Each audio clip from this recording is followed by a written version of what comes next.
स्वयं व्यासेन ग्रथिता पुराणमुनिना मध्ये महाभारतम् अद्वैतामृतवर्षिणीं भगवतीम् अष्टादशाध्यायिनीम् अम्ब त्वामनुसन्दतामि भगवद्गीते भवद्वेषिणी.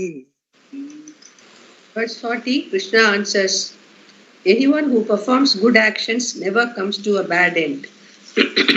Sri Bhagavan Uvacha Partha Naiveha Namudra Vinashastasya Vidyate Nahi Kalyana Krit Kaschit Durgatim Tata Gacchati.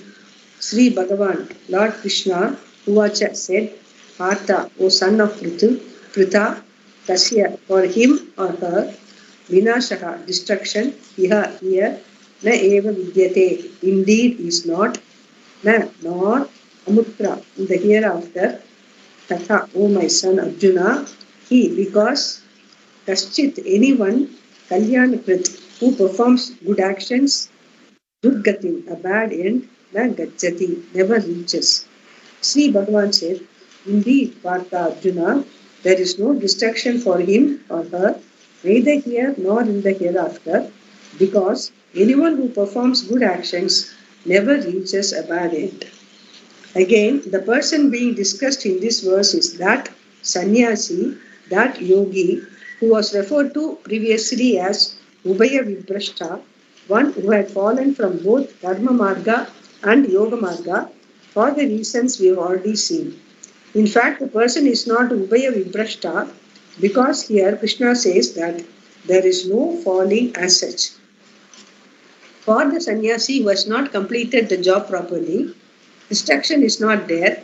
Vinashaka na vidyate, either here in this world, iha, or in any other world, amutra. Why? Because this person, although an ayati, has shraddha in the shastra. Having shraddha, there can be no loss for him in this life, and therefore the life of sannyasa is not a bad investment. He knows what it is all about. Because he has shraddha, there is no question of his being frustrated or sad in this world. He will simply continue to pursue the knowledge pleasantly, happily, until he gains it. And if shraddha were not to be there, the person will naturally think that he had made a mistake. Thinking so, he would always go back. In either case, then, the problem of his being sad for what he has undertaken would not be there for the person. Nor will there be a problem later, that is after death, Amutra, Krishna says. He will come back to a situation that is conducive to the continuation of his pursuit of the knowledge that will give him moksha. Thus, Krishna assures Arjuna that destruction is definitely not there for him. Vinashaha tasya na vidyate. Destruction here can only mean that the person comes back to a life that is worse than before, meaning that he gains a lower birth than the one he previously had. But this will not happen, Krishna says. There will be a higher birth, a better birth, because the person has lived a good life. He is Kalyanakrit. Kalyana means moksha, and this person has taken a step towards moksha by living the life of sannyasa. The Kalyanakrit is not a dropout or a hippie. For the sake of moksha, which implies an understanding of Ishvara, the person has given up everything. And being a Kalyanakrit, the person does not come to a bad end. Durgatim na gacchati. Anyone, kaschit, who has done good action, charitable action, does not gain an undesirable end. At the worst, such a person just proceeds from birth to birth, depending on the accumulated karma that precipitates a new body. But once a person makes a step for the sake of moksha, whatever he or she has done before has already paid off.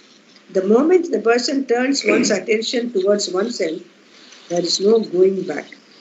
Generally, a person only goes after anatma, not atma. For example, the physical body being anatma, how to take care of it is also anatma. How to take care of my mind is with reference to anatma. How to take care of my money, power, family is all with reference to anatma. How to take care of my future, meaning my next body, is also regarding anatma. Like this, Everyone is interested in taking care of Anatma alone and struggles to do so constantly. In fact, this taking care of Anatma is only for taking care of Atma. Taking care is not for the sake of Anatma. You do not take care of the body for the body's sake. It is for your sake, Atma's sake. Therefore, you take care of the Anatma for the sake of Atma, and in the process, you totally neglect the Atma. This indeed is the wonder, and we call it Maya. The moment a person begins to question whether he or she is doing the right thing, Atma is being taken care of. And this does not take place in everyone. To ask what is this Atma that is so anxious to take care of Anatma is to question Atma itself and is for Atma's sake, for one's own sake alone. The one who begins to pay attention to Atma, whether successful or not, has already traced one's way back. The question what is considered to be normal is to discover that the normal is abnormal. Such a person has made a step towards moksha, and therefore one is Kalyanakrit. Kalyana means auspicious. Therefore, moksha is Kalyana. Marriage is also called Kalyana because it marks the end of the brahmacharya stage of life and the auspicious beginning of the grihasthasrama, which will finally prepare one for moksha, the most auspicious. Moksha is the ultimate Kalyana, and marriage is a sadhana, a means for gaining the grand finale called moksha, changing the course of karma. Anyone who has made a step towards moksha is called Kalyanakrit, whether the person is a karma yogi or a sannyasi. Both of them are Kalyanakrits alone because some action has been taken for the sake of moksha. Thereafter, progress is assured. Any karma waiting to take the body of a frog, a celestial, or anything else is all subjugated and no longer has any chance to express itself. Once the person is Kalyanakrit, the entire order, the entire flow changes. Whereas, if you are simply going along with the flow, then all the accumulated karmas have the same chance. But when a particular set of karmas exerts more pressure for expression, then it has a greater chance of getting fulfilled. Once you have changed the course, the order has to change. So, for the person who has Shraddha, all other karmas have to wait, and the one for pursuing the knowledge proceeds. And how long will the others have to wait? Until the person gains Kalyana, moksha. And once moksha is gained, karmas disappear. They are finished for good. They do not exist at all. Therefore, the question whether one is a karta is no ordinary question. Assuming one is a karta, one performs good and bad actions. But here, the very karta is questioned. One asks, am I a karta? This is the question that makes one a Kalyanakrit, and having asked it, no one reaches a bad end. Yeah, basically, these things are referred to as paradigm shift. The sense, within the paradigm of karma and affinity for ahankara, affinity for good and bad things, even dharma, even if you are a dharmic person and if you are following Vedic dharma, rituals and all that, with the idea of improving your lot, improving your punya, having a better birth and all that, even the whole thing is within the paradigm of anatma only. So, as long as you are within that, you will go up and down. Okay, if you do good karma, punya and all, you will be born as devata or in a better family and good, what do you call, good money, wealth and all that. Otherwise, you'll be born in Madhyama, this thing like a Pashu or something. Or if you are a cruel person, if you are not of Adharma, you will be born as a, what you call, a tiger or an Rakshasa, whatever it is. But the whole range of karma, good, bad, dharma, within the scope of dharma, is within the paradigm of anatma only. But once you have moved out of the paradigm, asks the question, started asking the question of about atma, what is the reality behind this whole movement of things and births and dharma and adharma, questioning the validity of dharma itself. Because we have seen, dharma itself does not take you that far. Somewhere along you sleep and you feel bad and all that. So once you start questioning that, once you start taking a turn in your life, like as I was telling you, when you are wherever the river moves towards its source, it's called Kshetra. It is Punya Kshetram. Why? Because it moves towards the source. The same way, when we are moving towards your life journey, moving towards your source, Anatma, Brahma, Anatma to Atma, that itself you have made a shift. Thereafter, you are taking another body of either celestial or Adama body and all. Very unlikely. You may, at most, if the journey is not complete, you will be taking a human birth again so that you can continue with that question on Atma and get to know better. So that is a big shift. That is what Bhagavan says. So once you make that shift, there is no question of being born as anything else other than human being. That is okay. That's a challenge. Being born a human being, continue the journey, get to know more, and complete the journey. That's what he says. That is a very beautiful thing that Bhagavan himself comes, and logically also it fits in our way of thinking. The whole thing, if you look at it, that also fits in the logic. Yeah. Krishna addresses Arjuna here as Tata. A name Tata. Child. Maybe from that only our Tata has come. I don't know. Tata is the word, a Sanskrit word used for very affectionately called. Anyone, elder person or a young person, all of them are called Tata. Yeah. A name used affectionately for either a father or a son in recognition of the closeness between them. A father is one who protects himself in the form of his son, the son being as good as him. When the son is happy, the father is happy. When the son grows up nicely, the father feels that he too has grown nicely. If the son is successful, the father also feels successful. So whatever happens to the son happens to the father in that it very much affects him. Therefore, there is no distance between the son and the father. For this reason, they are both called Tata. Here, Arjuna is not Krishna's son, but he is a father in the sense that a creator can be called father, Janaka. There is the father who creates a body for you, Deha Janaka, and a father who creates wisdom in you, Vidya Janaka. Because the wise person who is a teacher, Acharya, is one who gives you a complete rebirth in the form of wisdom, he is called father. Therefore, the author of the body and the author of the knowledge are called Tata, father. The word Tata is used for a son as well as for a disciple, Shishya. Arjuna is not Krishna's son, but he is his Shishya, and a Shishya is like a son equal to a son. Therefore, Krishna affectionately addresses him here as Tata, telling him that the sannyasi who has Shraddha but who does not gain the knowledge does not come to a bad end. Who will continue? Kumar or Prashant, because I have some problem in the throat. Yeah. Anyone? I think both of them are not there. Okay, we continue. No, I will continue.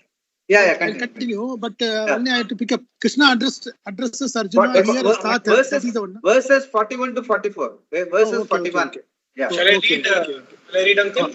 Then you'll continue. If you want, you can read. I can also read. No Verse problem. 41 to 44. What 41, happens? yeah. Verse 41 to 44. What happens to the yoga brasta? Prapya punya kritam loka bhushitva shashvati samaha shuchinam srimatam gehe yoga brashto bijayate. Yoga brashta, one who has fallen from, did not succeed in yoga. Punya kritam, belonging to those who do good actions. Lokan, worlds. Prapya, having gained. Shashvatihi samaha, countless years.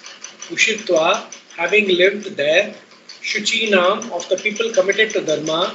Srimatam, of the wealthy and cultured. Gehe, in the home. Abhijayade, is born. Having gained the worlds belonging to those who do good actions, and having lived there for countless years, the one who did not succeed in yoga is born in the home of the wealthy and cultured people who are committed to dharma.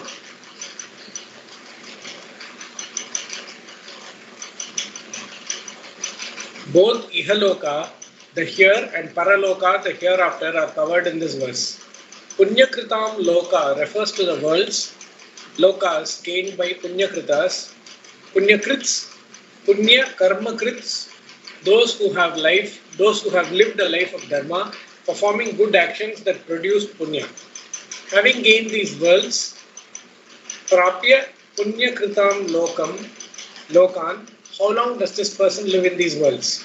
Krishna says for countless number of years, Shashwatihi Samaha, that is, he will live there for a very long time. It must be remembered that the person discussed here is the same Yoga Brasta mentioned earlier, one whom Arjuna thought would lose both worlds by not having succeeded in the pursuit of yoga, meaning the knowledge that is moksha. In fact, the person is not a Brasta at all because there is no falling here, as was mentioned before. Krishna uses the word Yoga Brasta here because in Arjuna's mind the person had fallen somehow. Therefore, Krishna wants to negate any kind of falling with reference to this person by telling Arjuna that the person he thought of as Yoga Brasta is born. Yoga Brasta is born. Use the word ta. Ta. Ta, or you are saying THA or TA? Ta. Yoga Brasta is born, Abhijayate, into surroundings that are conducive to the pursuit of this knowledge. Krishna describes these surroundings with the words Shuchinam Srimatam Gehe, meaning in the house of a person of wealth and culture who is also committed to Dharma, therefore called a Suchi. The word Srimat suggests wealth and abundance of comforts and so on. By the word Shuchi, culture is emphasized because there can be an abundance of wealth in a home where, for example, the father is a mafia don. Such a house is not conducive to the pursuit of knowledge. It is more like a prison than a home with its high-spiked walls and sentries posted everywhere. In such circumstances, wealth itself becomes a prison. This kind of wealth is not referred to here, the point being made by the word Suchi. Suchi means clean. So we know, Saucham we say, no? Something like that. Suchi means clean, that's all. So it's clean wealth, not unclean. Yeah. The word Suchinam Gehe implies a family that has a value for values, a value for living a life of Dharma. This is the kind of family into which the Yoga Prastha is born, Krishna says. In these conducive surroundings, a person will pick up certain values. To be born into such a family is not easy and is to be recognized as a great advantage, since a person can also be born into a place with some handicap or other. To have a father or mother who is an alcoholic is considered to be a wrong start. A wrong start, however, does not mean that there is nothing to be gained. Perhaps the person can exhaust something which makes it a good start, since all's wealth that ends well. What is to be appreciated here is that to get out of a wrong start is very difficult. Whereas the start is conducive, then the person's pursuit of moksha can proceed. In the very beginning of his life, he will show the signs of a sannyasi because he has to fulfill what he has started. The conducive surroundings enable him to live a life of prayer and think constantly of Ishvara. Thinking always of Ishvara, he looks into what Ishvara is, questions what the truth of everything is, what the cause of everything is, all of which is thinking of Ishvara, Ishvara Smarana. From this we can see that there is no such thing as a bad lot for the person, either in terms of his life or in the hereafter. Even coming back to his life, he picks up the thread and continues. And to facilitate his pursuit, his birth will be in a better place, meaning that it will be more conducive for gaining the knowledge. Krishna then mentions another possibility for the person who had not yet gained the knowledge. Uncle, you want to continue?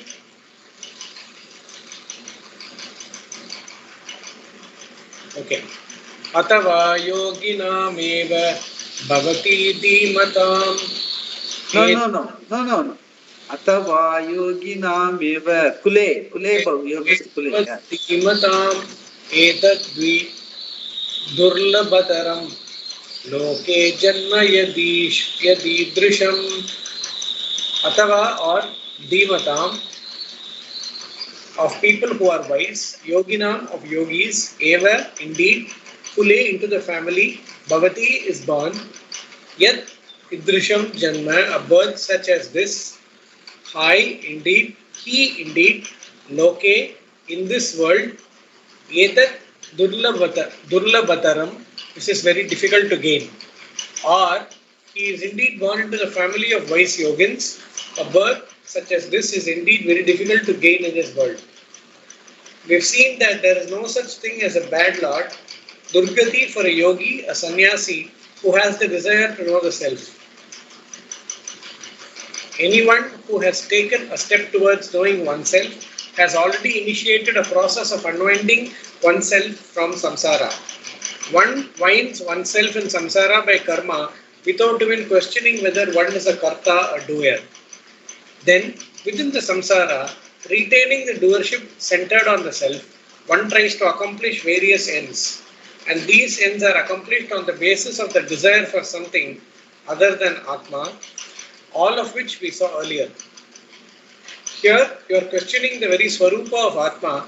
You may not know whether you are a Karta, but at least you are questioning, you are inquiring into it. By asking what is Atma, you are not taking whatever Atma is for granted. Generally, people only try to avoid the dukkha that results from the limitations and bondage experienced by the Karta, the subject, without ever questioning the subject itself. Therefore, all your activities only to bring about something desirable. This kind of life is called samsara. Samsara is a disease and no one goes for the cure. But once you pay attention to the very subject and task, who is this subject, what is this I, and so on, then you have initiated a suspicious close desire. Auspicious. You have initiated an auspicious desire. Subha Icha. Subha Icha, a desire for Atma. Atma Icha, that has to result in moksha. Thus Krishna's assurance that there is no way that the person will come to a bad end. He also gave Arjuna a little inside information, as it were, the one you call Yoga Brasta. Arjuna just picks up the thread in his next verse and continues his pursuit of knowledge. The person's prayerful life itself produces certain punya. And because of that punya, the person gains a present stay in the hereafter, followed by rebirth in a situation conducive to his pursuit of knowledge. If you want me to read, I will read. Shan. Find it difficult, I will read. I can. Sorry, I was unable to unmute. That is the problem. Okay. Now I am able to do it. Yeah, you can read. The idea being I was conveyed. unable to. That was a problem. Right from the beginning, that was a problem. Suddenly, I encountered. Yeah. Once again, I will just read. One second. Now I will start from the verse 42. No. The idea being conveyed. That is, after 42, some 4 paras have passed. Okay. No, it's okay. I got it. I will read. The problem was that time also I was unable to unmute. That's the thing. Yeah. Right from the beginning, this problem. Now it's okay. The idea being conveyed here is that if there is a life after death, a world other than this one, that world will be good for the person. All experiences there will be happy experiences. Therefore, even in the hereafter, there is no such thing as a bad lot for the person. And having enjoyed the result, the punya of his prayerful life in the thereafter, he then comes back to this earth with an adhikari sarira, a body that is qualified to gain the knowledge, meaning that a person returns as a human being. He will not come back in a lower form, but will definitely be born as a human being into a setup that is conducive for his pursuit. Therefore, there is no question of a bad lot anywhere. Any physical body is called yoni. Any physical body is called yoni. Yoni meaning womb, of which there are 3 types. Deva yoni, a celestial body; Manushya yoni, the body of a human being; and Ado yoni, the body assumed by a lower life. Assumed by lower life beings. Manushya yoni is the incarnation in which a physical body enjoying a free will is assumed, meaning a human body or its equivalent here or anywhere else.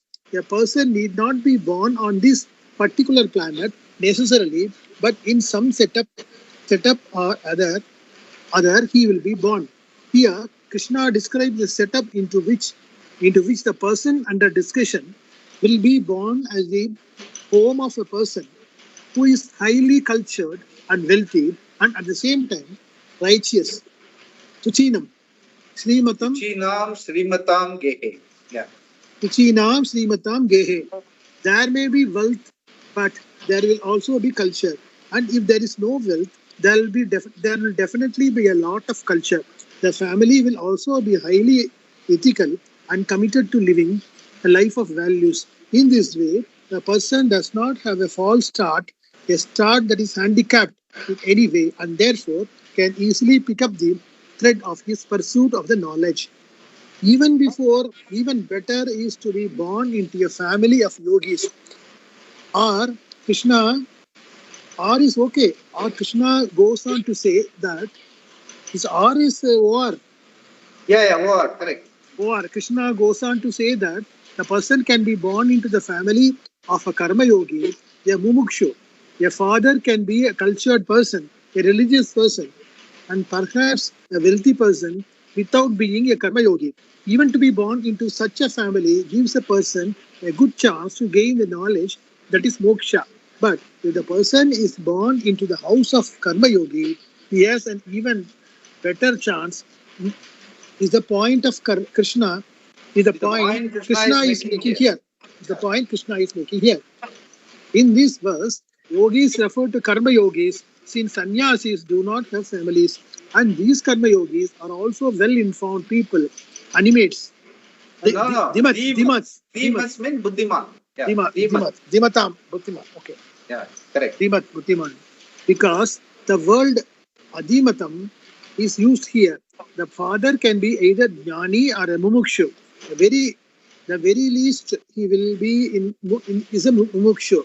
In either case, from childhood onwards, the person picks up certain values and has no problem taking to his pursuit again without any hindrance whatsoever.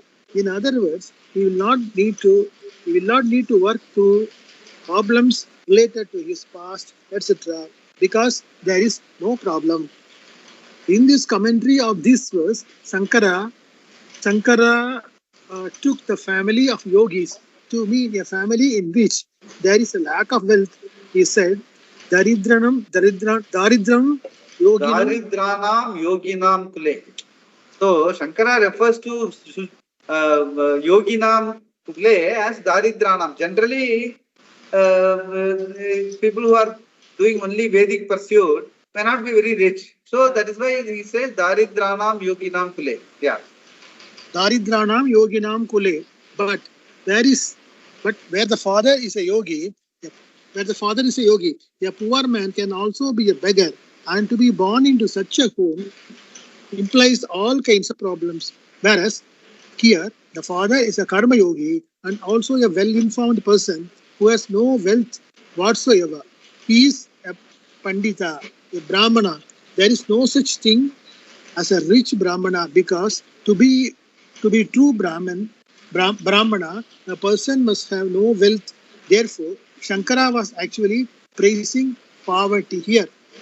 Yeah, basically, in his time period, generally the people were taking all the priests and all. They used to have only they used to take only in kind, bhiksha and all that, rice and other things and all. They were not they were not taking this dakshina, taking all those things in those days, Shankara's days.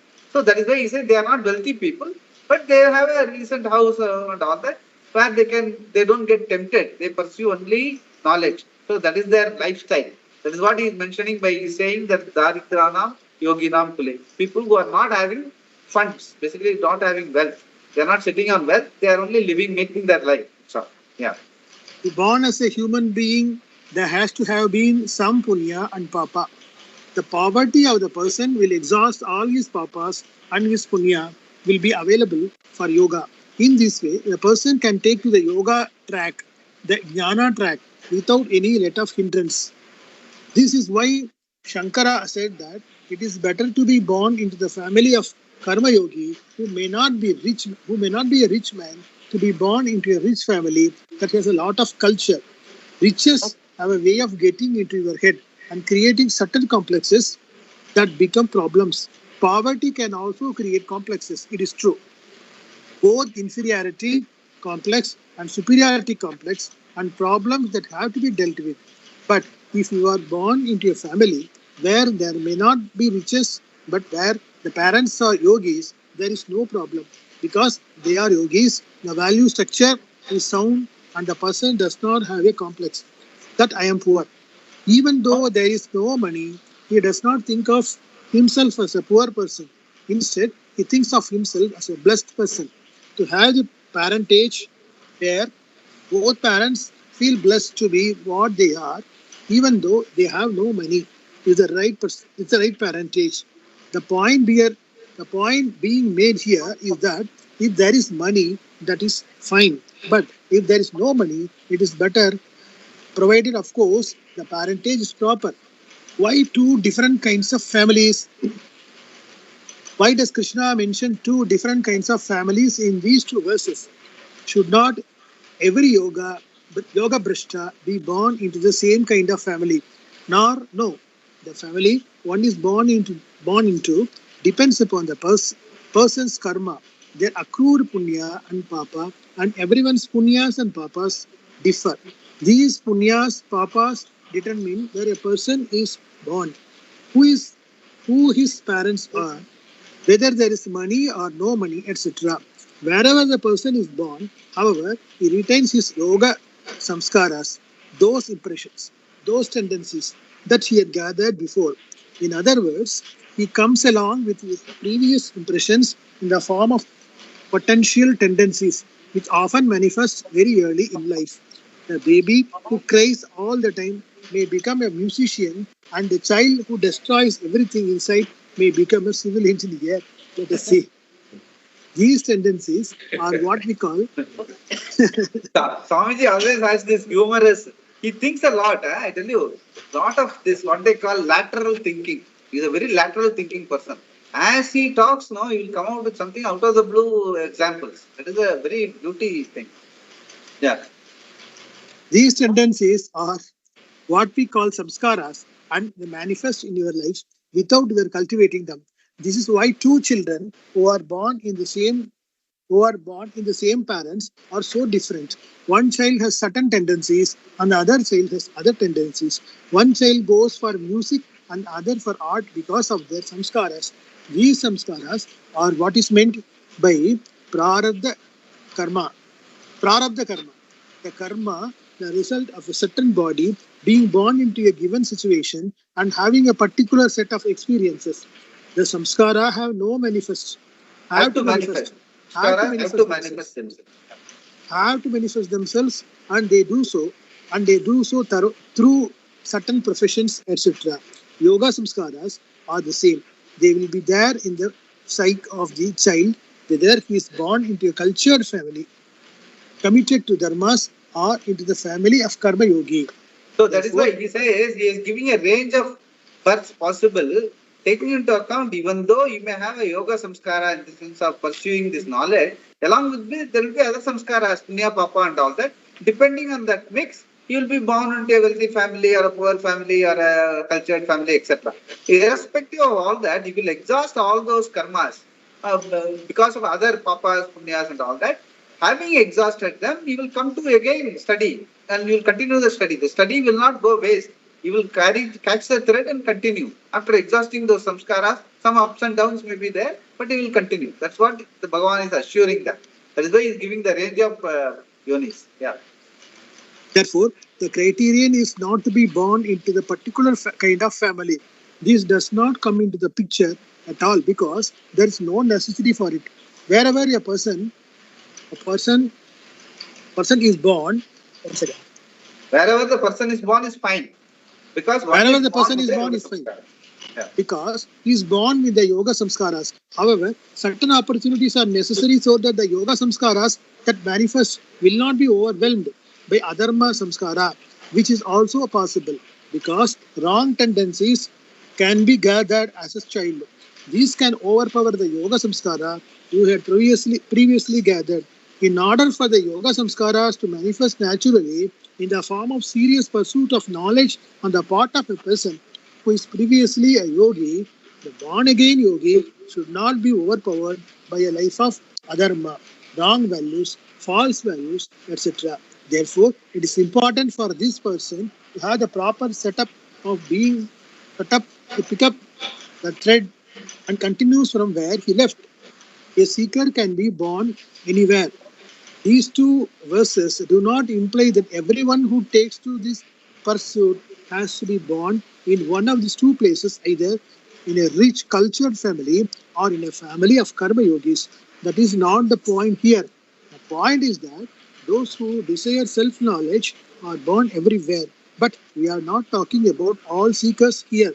We are talking specifically about the people who were sannyasis or seekers before and did not accomplish what they had set out to accomplish before they died away. These are the people where Arjuna thought of as fallen people because they seem to have lost both worlds, the world of samskara and the world Samsara. World of samsara. Enjoyment. samsara. Basically enjoyment. Yeah. Samsara, world of samsara, and the worlds produced by performed karma, and they did not gain the yoga, the vision of sameness. Therefore, in response to Arjuna's concern, Krishna tells him here that they are born in a setup where there is no obstacle to pursue their pursuit of knowledge. Samsara, no? This is samsara. Samsaram. Samsara. Yeah. Originally it is samsara. Now it is the yoga samskara. Next para. Yeah. Yoga samskara. The yoga samskara will always be here. Once the person directs his or her attention there, the yoga samskara never dies, but it can be overpowered by adharma. And even if it is overpowered by adharma, provided the person realizes it, the adharma can be exhausted, purified by living prayerfully. In this way, whatsoever adharma samskara are all exhausted, you are rid of them for good. Then the yoga samskara comes up again and the person continues. And Like the birth of Prahalada, you can say. He was born, maybe some papa was there. That is why he was born to Hiranyakashipu. But since he had the yoga samskara, he was able to exhaust all his problems and come up again. So that is maybe one of the good examples. Yoga samskara, if it is there, even if you are born in a very wrong place, you will still be able to come out of it after exhausting all the other more related samskaras. Yeah. the yoga samskara will always be there once a person directs his or her. I read it already. Huh? Yeah. The yoga samskara will always be there. Once a person directs his or her attention there, the yoga samskara never dies. But it can be overpowered adharma, and even if it is overpowered by adharma, provided the person realizes it, the adharma can be exhausted, purified by living prayerfully. In this way, whatever adharma samskara are all exhausted, you are rid of them for good. Then the yoga samskara comes up again and the person continues. And to pick up this thread naturally, without any obstacle whatsoever, the person has to be born into a certain environment. For example, an environment where the father is seriously studying Vedanta Shastras and the mother is always talking about it. It is a wonderful start indeed. As a child, I used to hear such talk constantly. For instance, if I asked my mother for something before going to bed, she would never say, I will give it to you tomorrow. Instead, she would say, if you get up tomorrow, then I will give it to you. This is a wonderful thing. In Tamil they say, no, Padithu kadindal pichakaranukku. That is a famous statement in all houses in those days. Padithu kadindal pichakaranukku, meaning if you are alive, you will see. No, never try to plan. This is called living one day at a time. Never assume that you will get up next day. Just live one day at a time. That is a very good attitude, to have that sense of blessing, that every day is a blessing. It's a new day. That is what he means. When he says, his mother used to tell him that if you get up tomorrow, then I will give it to you. That way she used to tell him. Yeah. This is a wonderful thing, Pichakaranaki is a beggar or what? Huh? The term you said in Tamil, Pichakaranaki, that means That is what beggar. generally they say. The sense, Pradithikarindal Pichakaranaki, meaning basically we are all bhikshas. Basically, we are all, our life is a given thing, no? We are all, everything is given to us by Ishvara. Right? So that is the attitude. That sort of a sense of surrender. Pradithikarindal Pichakaranaki, we will get whatever we need to get, we will get. That sort of a, the sense, it is a very, very, what you call, very humble and very surrenderful attitude that is already there in the family, in the culture. That is what he is referring to. If you are born in such a cultured family, then you will be always grounded. You will not jump here and there. And you will be very ready to take up any responsibility and all those things. Yeah. Swami, here the Pichakaran refers to the Bhagavan. That means the Pichakaran is one who gives bhiksha. No. Pichakaran maybe, say one who gives, generally Pichakaran is one who takes bhiksha. Takes bhiksha. Yeah, that is, we are all in the sense, all the things are, it's all given to us, right? Bhiksha meaning our life itself is a bhiksha. That's what he is trying to say. Pradithikarindal Pichakaranaki means bhiksha karanaki. Bhiksha karanaki means ours is a very, we are all in the lap of Vishwara. He gives, so we take. We are living a life of a bhiksha. Basically, life of a bhiksha means what? You, in the sense, you take nothing for granted. Everything is given. That is called life of bhiksha. That is what he is trying to say. That is what, see, what I am trying to say is that euphemism. It is a metaphorical statement that is running in the family where Pradithikarindal Pichakaranaki means you don't take anything for granted. You don't assume that everything is yours and you are going to be alive tomorrow. None of those things are assumed. When you get up, you will see if it is available, I will give it to you. That's what the mother says. So that's a wonderful attitude. That's what Swamiji says. Yeah. Why I am asking is because Swamiji, my grandmother, she used to tell, suppose she will do something tomorrow. Naaliki pandren அப்படிங்கிறது, she will say Pichakaranaki. Yeah. Meaning tomorrow. That is a standard statement. Pradithikarindal meaning if you are alive. And Pichakaranaki means, okay, if you are alive, as Bhagavan will give it to us. That is a statement. Yeah. Actually, my grandmother used to say, today she has made idli, for example. I want dosa tomorrow. So, நாளைக்கு தோசை பண்றியா அப்படின்னா immediately she will say பழசுங்கன்னா நாளைக்கு பார்க்கலாம். ஆமா, really, that is a right attitude. Like living one day at a time. We always say that. Shastra also we say living one day at a time. They were practically living. That is why Swamiji always to say, if you go into analyze into all these statements, our basic life is Sanatana. Our day-to-day life was lived on Sanatana Dharma. Moksha was the real goal by everyone. Every strata of society, moksha was the goal.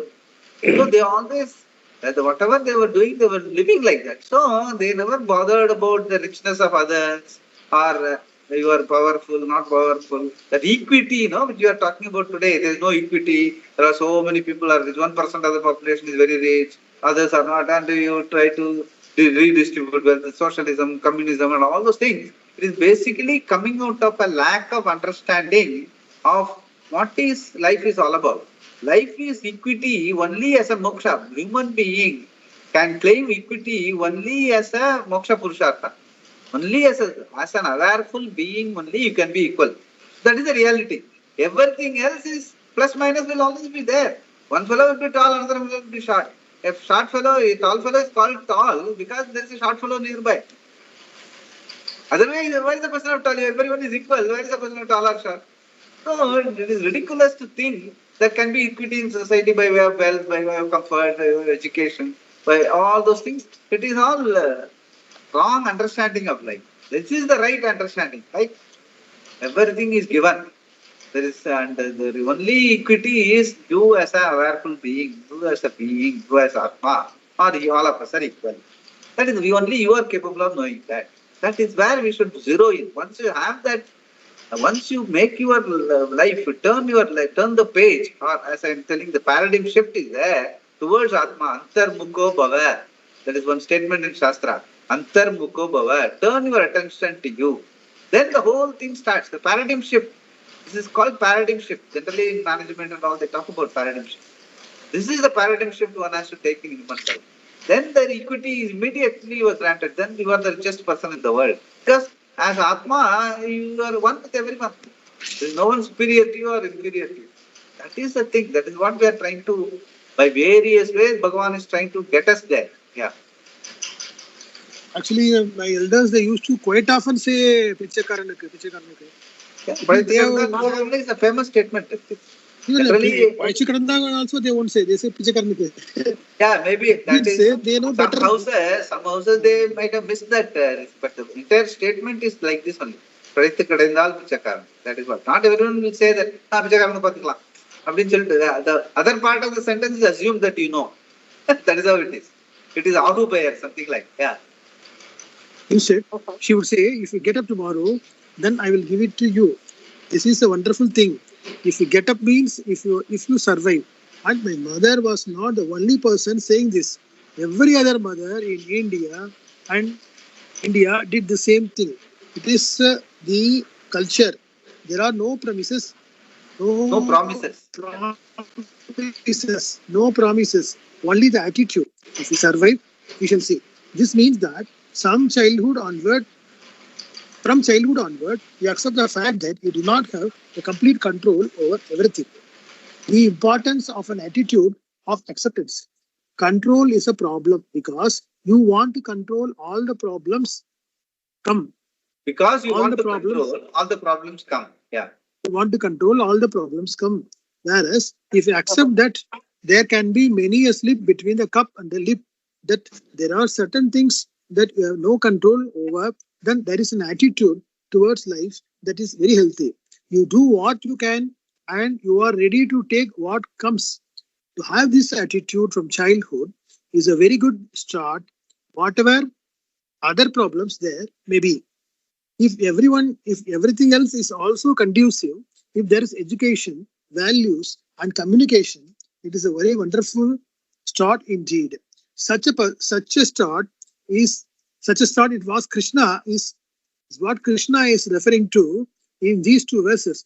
First, he says that to be born into a highly cultured and ethnical family of a rich man is great. And then he says that there is another birth that is even greater, meaning rarer, more difficult to accomplish. The birth enjoying the parentage of well-informed karma yogis. Parentage of well-informed karma yogis. The birth enjoying the parentage of well-informed karma yogis. Well-informed yogis are those who know they are yogis, which means they are mumukshus. They know they are seeking knowledge, that they have to gain knowledge to gain moksha. To be born to parents of such wisdom, to have a birth of this nature, yet some... Yet idrisham janma. Idrisham janma is very difficult to gain in this world. Yeah. Yet idrisham janma is very difficult to gain in this world. Etat hi durlabhataram. Loke. Etat hi durlabhataram loke. This is very difficult in this world. Yeah. Krishna says here, definitely more difficult than being born in a rich man's family, which is also difficult. Having gained the parentage of yogis, however, the situation is much better, much more conducive than the other. There being absolutely nothing to stop the person from pursuing yoga further. Riches. Yeah, basically, what he says is, to some extent, to be born in a hand-to-mouth existence family is better because there will not be distractions of the riches. If there are riches, you will have choices. So there can be some distraction. That is what he is trying to say. So it's better to be born in a cultured family where it's not very rich. Both the parents are committed to moksha purushartha. Then it will be easier, much easier. That's what he is trying to say. Yeah. Riches are usually accompanied by a certain ego. saying that a rich man can pass through the gates of heaven as easily as a camel can pass through the eye of a needle is not directed at the riches themselves. However, along with the riches, there is usually a certain ego. Therefore, there is no humility. A rich man thinks he can buy anything, accomplish anything. This is the problem. The riches themselves are not the problem. Further, Krishna says, we can just read this verse and then stop. Tomorrow we will continue. Yeah. Tatra tam buddhi sayogam labate paurva dehikam yatate cha tato bhuyah sasiddhau Kurunandana is Arjuna is addressed as Kurunandana. One more word for Arjuna. We will see tomorrow. Yeah. Om Purnamadav Purnamidam Purnat Purnamudachyate Purnasya Purnamadaya Purnameva Vasishyate